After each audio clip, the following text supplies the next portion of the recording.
네, 모슬포에서 책방을 운영하는 신우주 책방지기와 함께하는 책 속의 제주 이어갑니다. 제주 4.3 문학도서를 주제로 오늘은 김동현 작가의 기억이 되지 못한 말들 함께합니다. 김동현 작가라면 문학평론가이자 시사평론가 그리고 현재는 제주 민예총회 이사장이시죠? 네, 맞습니다. 이 김동현 작가 또는 평론가 정말 다양한 호칭이 있는데요. 제주 4.3 예술운동을 정말 오랫동안 펴본 장본인이자 그리고 또 현재 말씀하신 것처럼 제주 민예총 이사장이기도 합니다. 제주에서 나고 자랐고요. 또 앞에서도 말씀드렸듯이 제주 4.3 문학과 또 일본 오키나와 문학을 연구하는 학자이기도 합니다. 저서로는 제주 우리 안의 식민지, 욕망의 섬, 비통의 언어가 있고요. 또 공저로는 김시종, 제1의 중력과 지평의 사상, 또 냉전 아시아와 오키나와라는 물음, 또 언어 전쟁이라는 책들이 있습니다. 책을 많이 쓰셨네요. 네. 연구 활동, 집필 활동, 거기다가 이제 사회 참여 활동까지 안팎으로 굉장히 다양하게 활동하고 있는데 지금 살펴볼 이 책이 비평가의 시선으로 4.3을 소개하고 있다고요? 네, 맞습니다. 오늘 소개해드릴 책, 이 기억이 되지 못한 말들이라는 책은요, 지난해 5월에 발표가 되었는데요. 우리가 잘 알고 있는 제주 4.3의 그 역사적인 진실과 또 과연 이 역사적인 진실을 어떻게 바라볼 것인가에 대한 4.3 문학 연구자의 아주 치열하고도 또 날카로운 산문집이라고 보시면 좋을 것 같습니다. 현재 제주 4.3은요, 이렇게 정의가 되고 있습니다. 1947년 3월 1일을 기점으로 하여 1948년 4월 3일에 발생한 소요 사태 및 1954년 9월 21일까지 제주도에서 발생한 무력 충돌과 진압 과정에서 주민들이 희생당한 사건이라고 제주 4.3 사건 진상 보고서에 이렇게 기재가 되어 있거든요. 예. 네, 그런데 여기에서 저자는 질문을 던지게 됩니다.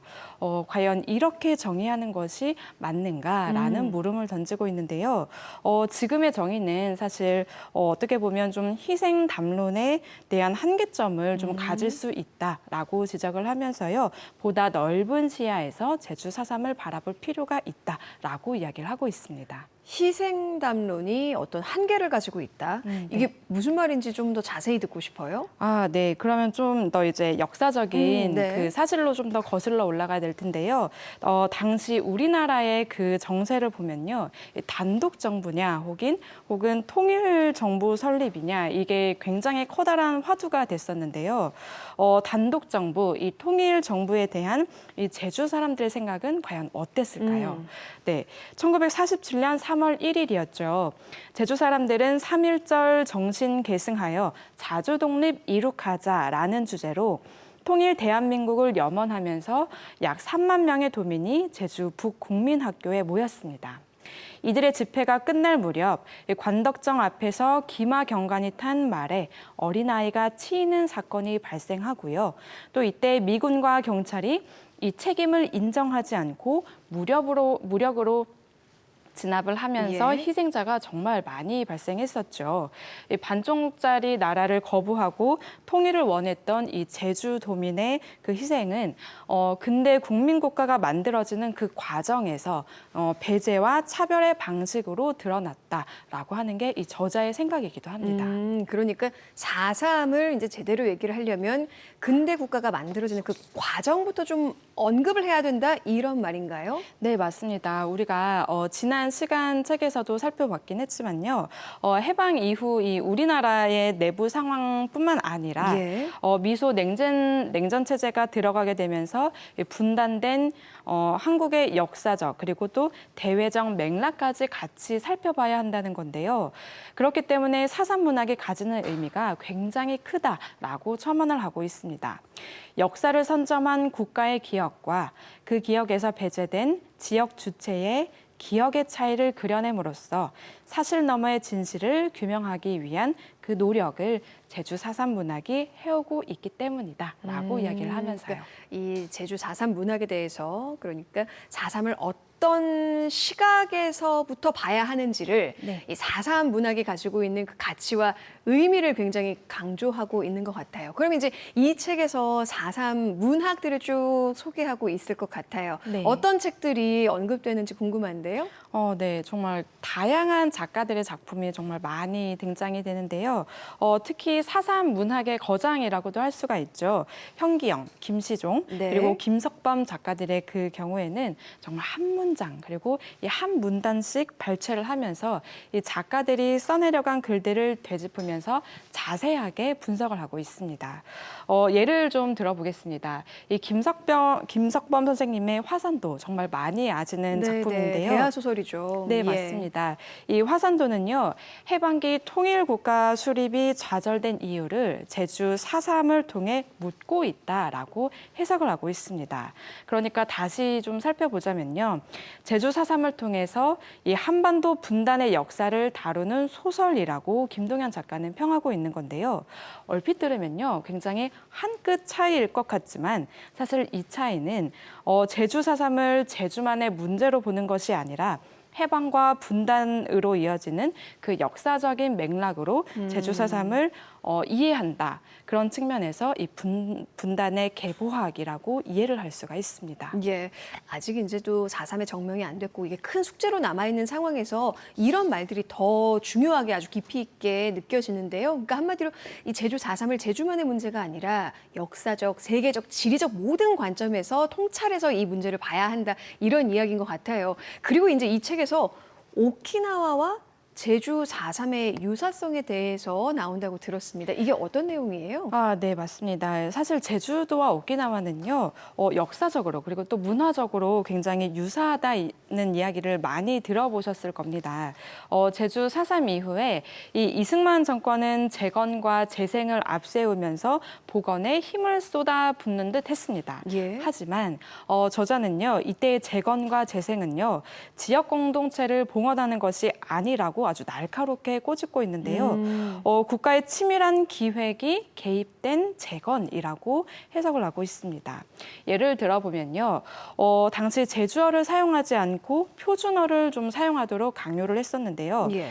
비국민이라는 그 시선이 쏟아졌던 제주도민들에게 강압적으로 표준어를 사용하게끔 하면서 이 국민대기의 프레임을 씌웠다는 거죠. 이런 표준어 담론이 오키나와에서도 똑같이 있었다고 하네요. 그러니까 재생 사업이 제주도인들을 위한 게 아니었다. 어떻게 보면 제주도민들을 이제 우리 한국 사회에 이제 하나로 좀 만들려는 국가에 의한 움직임이었다는 거잖아요. 네. 그리고 제주어를 쓸 수 없게 했던 시절도 있었군요. 네, 맞습니다. 4.3 이후의 상황에서도 이제 근대 국가 형성에서 제주가 어떻게 희생되어 왔는지를 알 수 있는 대목인데 이게 바로 이제 오키나와에서도 지역어 사용이 제한됐던 일이 있었다. 네. 이런 유사성을 또 함께 찾아가는 거잖아요. 네, 맞습니다. 저도 사실 이 책을 통해서 좀 알게 됐는데요.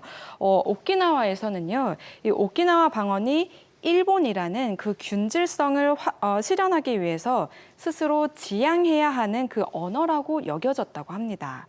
제주에서도 마찬가지로 제주어 사용이 부끄러운 일인 때가 한때는 있었죠. 예. 제주에서 1967년에 발행한 교육 제주라는 곳에서는요, 이 제주어가 국민 감정의 통일을 가져오지 못하게 하는 아주 커다란 요인이라고 그런 표현이 있었다고 합니다. 제주도 그렇고 또 오키나와도 그렇고요. 예. 이 국민 국가로의 편입 과정에서 지역성과 그리고 또 향토성을 좀 국가가 사라지게 하고 예. 억압했던 그 유사성을 저자가 발견하고 있는 건데요. 이를 두고 저자는요. 저항과 편입의 유사성이라고 표현을 하고 있습니다. 저항과 편입의 유사성. 네, 우리는요 오랫동안 이 국민국가의 정형성에 좀 사로잡혀 있어 왔다라는 것이 이 책의 근간이라고도 볼 수가 있는데요. 그런 좁은 시야에서 탈피해서 이 지역의 눈으로 이 지역의 역사와 세상을 바라보는 것이 정말 중요하다는 그런 메시지를 책을 통해 전하고 있기도 합니다. 네, 그러니까 제주도와 오키나와의 유사성이라고 하면 저는 그저 이제 지리적 고립감 그리고 네. 문화적 고립감 측면에서만 생각을 했는데 나라가 이 섬의 향토성을 인정하지 않았던 그런 유사성을 또 함께 가지고 있다고 하고요. 그리고 또 이 책을 보니까 제주 4.3의 의미와 또 맥락적 이해, 또 오키나와와의 유사성까지 이렇게 네. 짧은 시간 안에 정말 다각도로 제주 4.3을 만나볼 수 있는 것 같습니다. 이 책을 이렇게 특별히 추천한 책방지기의 생각이 궁금해요. 어떤 이유에서 이 책을 이 제주 4.3의 문학 작품으로 선정을 했을까요?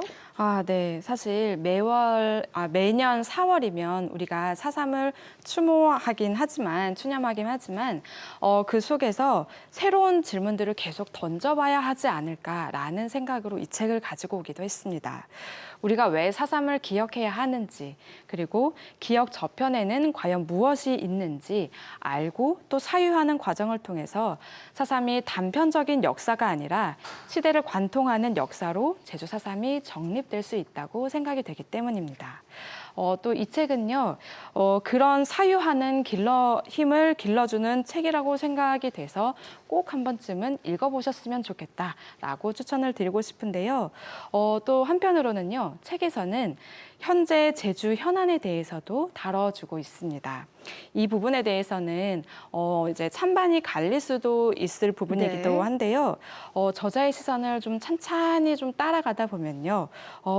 왜 나는 찬성을 할까? 왜 나는 이 제주의 현안에 대해서 반대를 할까? 혹은 왜 이런 생각을 가지고 있는지 그런 질문들을 자신만의 질문들로 좀 사유할 수 있는 그런 힘을 길러주게 됩니다. 그렇게 되면요, 사실 좀 이 사유하는 힘을 길러주게 되는 것들은 예. 역사와 현실에 둔감해지지 않는 우리를 또 발견해 볼 수 있는 오. 그런 대목이기도 하고요. 역사와 현실에 둔감해지지 말자. 네. 이런 차원에서 김동현 작가의 기억이 되지 못한 말들 이번 주 이제 책으로 선정해 줬고요. 다음 주에도 이제 제주 4.3 관련된 문학 작품 만나볼 텐데 어떤 작품일지 궁금합니다. 네. 다음 주에는요, 오랫동안 그 교육 분야에서 아주 활발하게 활동을 해오신 한상희 선생님의 작품을 만나보려고 하는데요. 4.3이 나에게 건넨 말이라는 작품입니다.